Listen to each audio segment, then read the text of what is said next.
Data suggests that 50% of married couples have been involved in a physical affair during their marriage. But like so many other secrets that we hold until the grave, this one will rot you from the inside out if the healing process is not addressed properly. Infidelity is a daunting thought, and most people say, once a cheater, always a cheater. Or if you ever cheat on me, it's over. All fair points. And of course, easy to say on that side of it.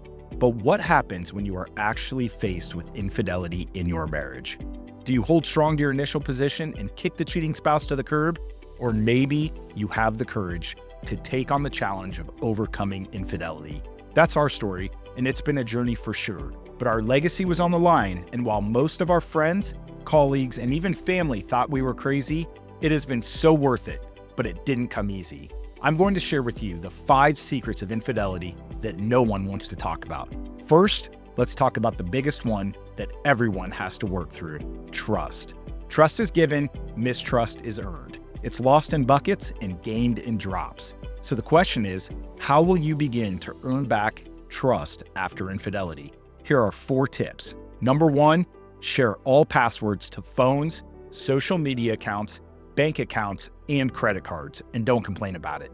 You don't have an excuse. I used them all, and they were all lies. Number 2, turn on your location services and leave them on. Don't shy away from answering tough questions when they ask. Where were you? Why were you there for so long? Who were you with? Etc., etc., etc. This won't last forever. Remember, trust is earned in drops and lost in buckets. Number 3, give them a heads up when you are doing something that could cause a reason to worry. I'm headed to lunch with so-and-so at this time and at this place. Just so you know, I'll drop you a text or give you a call as soon as I'm done. It's not like telling mom or dad. It's a simple courtesy to ease any confusion. And number 4, don't try to hide or avoid the topic when you can visibly see or audibly hear that your spouse is triggered. Learn how to comfort them through their thoughts without rationalizing, justifying, denying, or blaming them for being crazy. Tough news to hear. It's you that caused them to be crazy. Number 2, you made your spouse feel crazy. Very rarely does the affair catch them completely off guard. Yes, the fact that you actually did it does, but they knew you were up to something and just didn't want to believe it. That means every one of those thoughts that they had were most likely true, and now they are questioning everything else you have ever done. It may not be fair, but guess what? It's real, and you were part of the problem. The lying, the mixed emotions, the anger, the bitterness, the resentment, the frustration, all need to be dealt with. Healing through this collectively and independently is a different journey for both of you. Number 3, physically connecting with your spouse will be awkward at first. Up to this point, we have only dealt with the emotional and extremely practical areas that you should be aware of. The physical trauma an affair can cause is a very deep wound that requires a tremendous amount of patience and grace to overcome. Both of you are feeling something different. With this, it doesn't mean that one of you is right and the other is wrong. It simply means that it's different. The one who committed infidelity has created an intimate connection with someone they were never supposed to be with. Those feelings don't just disappear overnight. Sure, God can do anything, but in the event that He doesn't wipe your brain clean, you are going to need some practical skills to overcome these thoughts. Now, the one who was cheated on has an entirely different set of circumstances to work through. They weren't pretty enough, sexy enough, naughty enough, smart enough, funny enough. You get it.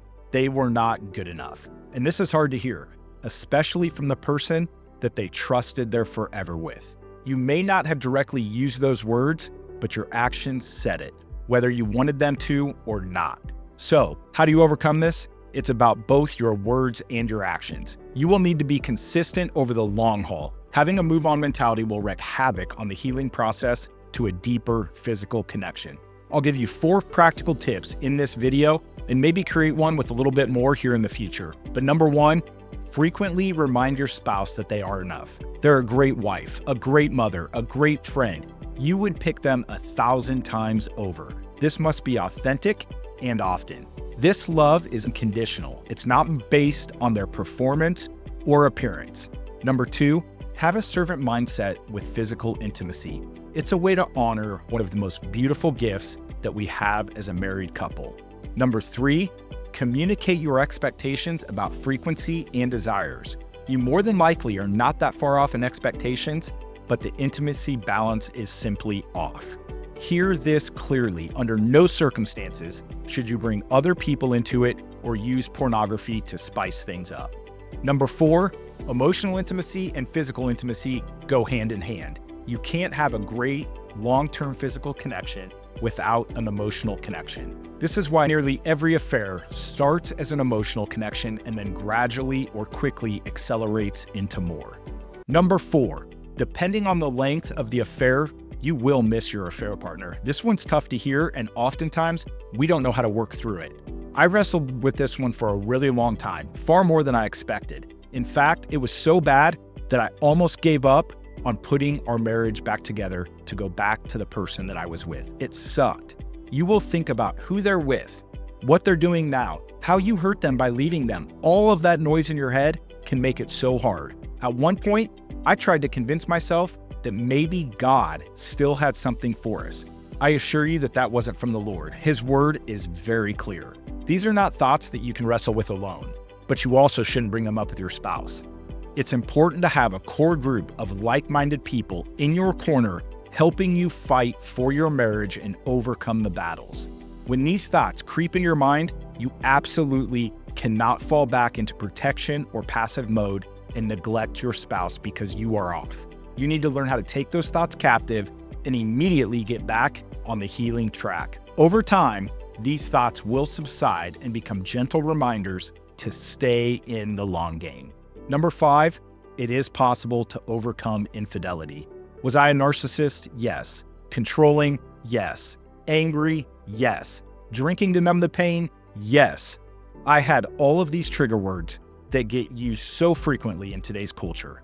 But in a moment, they all became opportunities to overcome versus obstacles to ignore. For me, it was meeting Jesus. I met him face to foot as a broken man and walked away seen, heard, and forever changed. And the same can be true for you. My moral compass was just off. It was mine. And it had failed me. It led me to a dark place filled with shame, doubt, insecurity, and idolatry and things that would never last. Sex was an object for me. It satisfied my deepest insecurities.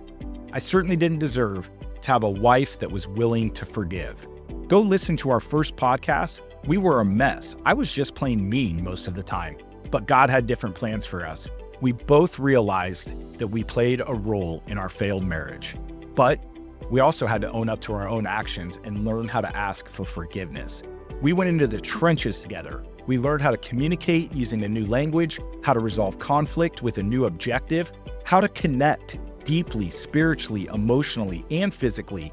We learned how to comfort each other and cover each other in the areas of our biggest weaknesses. And through all of this, we created a new marriage with the same spouse. And that doesn't just apply to us, the same can be true for you. To invest in a marriage that matters and create a legacy that lasts, subscribe to this channel or check out our website at reverencerestored.com for coaching programs that give you the goals, a game plan, and a guide to win the war that's being waged on your marriage.